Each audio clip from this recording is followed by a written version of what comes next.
Hi everyone! In this presentation, we'll be talking about the 6 nutrient groups. And these are composed of carbohydrates, lipids, proteins, vitamins, minerals, and water. So let's jump in. As always, I'll start with your objectives. So our objectives for this presentation are to compare and contrast the general characteristics and functions of the 6 classes of nutrients. We want to be able to name several common foods that provide each of these classes of nutrients. Let's talk about organic nutrients. So what are organic nutrients? Well, there are organic and inorganic nutrients. And when we say the word organic, we're not talking about whether they've been grown with a pesticide or not, right? This is not USDA organic. We're talking about organic in a chemistry sense. That's how we're going to use this word in this class. Organic nutrients contain carbon to carbon bonds or carbon to hydrogen bonds. So anything that is an organic compound in chemistry is something that contains these carbon to carbon or carbon to hydrogen bonds. So our organic nutrients contain these. And these include carbohydrates, right? Carbon and hydrogen. So we know right away that a carbohydrate is an organic nutrient. Lipids, proteins, and vitamins. These all fall under the class of organic nutrients. So let's start with carbohydrates. And for each of the 6 classes of nutrients, I'm going to tell you their primary function. So the primary function of carbohydrates is to release energy in the body. So carbohydrates are broken down, we ingest them, they're broken down and they're metabolized into glucose.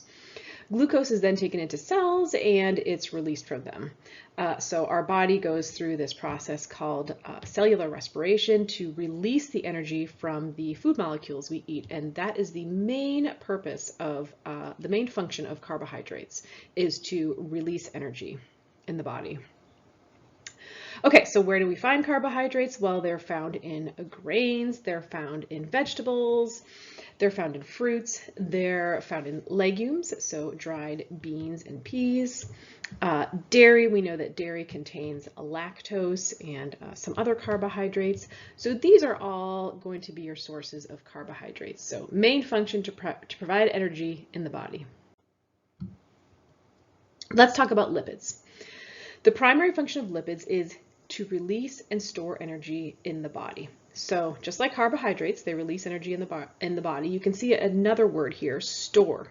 So lipids are also how we store energy in our body. If we don't need all of the energy from the food that we get, if not all of it is broken down to be used as energy, then we can store the excess as fat in our body. All right, so where are lipids found? They're found in animal and dairy fats. So you can see poultry there. You can see some steak. The lipids are going to be found in the marbling there. You can see a nice piece of salmon. Salmons contain omega-3s. You can see some olive oil here. And you're going to find lipids in your oils and some of your dairy products that are not low fat. So primary function, to release and store energy in the body. Let's talk about proteins. So the primary function of proteins is to provide structural material in the body. So we can see very different from the primary function of carbohydrates and lipids. So if you think about what makes up our cells, our bones, our muscles, our blood, a very large proportion of these things in our body that make up our bodies is proteins. Proteins also serve as enzymes and immune factors. We can burn protein for energy if we don't have enough carbohydrates and fats in our diet. So they can be energy yielding, but that's not their primary function. Their primary function is to provide structural support in the body, and that's their primary function. So where do we find proteins? Well, of course, they're found in meats. They are found in dairy, seeds, nuts, legumes, and other vegetables and grains. Let's talk about the primary function of vitamins. So vitamins primarily function in our body as coenzymes. And what are coenzymes? Coenzymes are small organic molecules that work with an enzyme. And if you remember back to chemistry, enzymes lower the activation energy of a reaction. So there are lots of reactions that take place in our body. And vitamins act as these coenzymes, which help the enzymes to lower this activation energy so that these processes can occur in our body. These reactions can occur in our bodies. Vitamins are found abundantly in whole grains, fruits, vegetables, our meats, and our dairy. So they're found in all 5 of our food groups that we talked about. We know this. There's lots of vitamin A and D in dairy, for example. There's vitamin B in pork and poultry, and we know there are lots of vitamins in our fruits and vegetables. So when we talked about some of our other nutrient sources like carbohydrates and lipids, those got broken down to yield energy in our body. Vitamins do not get broken down to yield energy in our body. However, they do work in the chemical reactions that occur when the body breaks down these foods.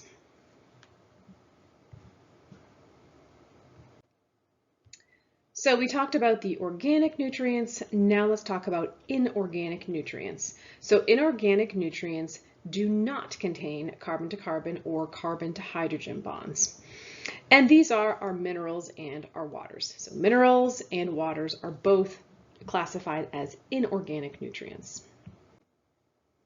Let's talk about minerals. So minerals have lots of primary functions. They're very important in making up the structure of bones and teeth.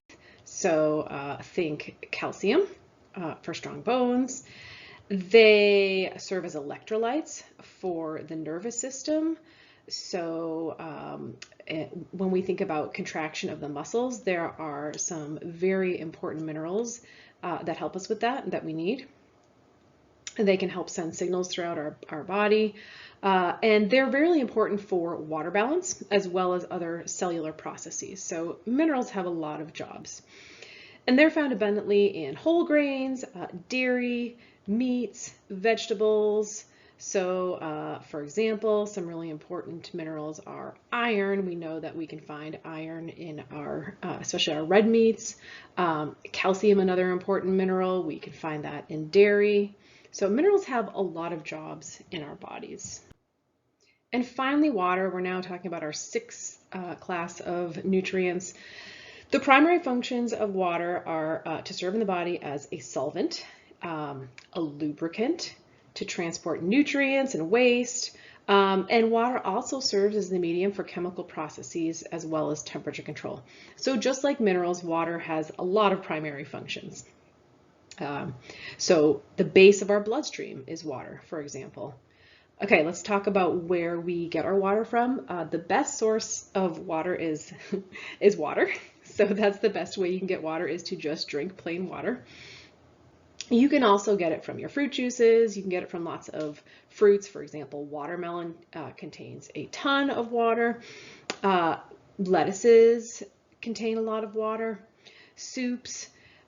You'll notice that here I don't have teas or coffees. These don't count, even though they are water-based and they contain a lot of water, they actually don't count as a good source of water. Do you want to pause and think about why? Why don't you pause and think about why that may be? They're mostly made of water, so why don't they count as a good source of water? All right, pause. Okay, are you back? So when you think about tea or alcohol or coffee, well, alcohol and anything that's caffeinated is going to serve as a diuretic. So when you're drinking coffee and tea, you're drinking a diuretic, which actually makes you go to the bathroom. It causes your body to release water as opposed to retaining it. Alcohol is dehydrating as well. So these are not main sources of water, your caffeinated beverages and alcohol. So this image here is from your book. This shows some of the major functions of carbohydrates, proteins, lipids, vitamins, and minerals. It doesn't include water.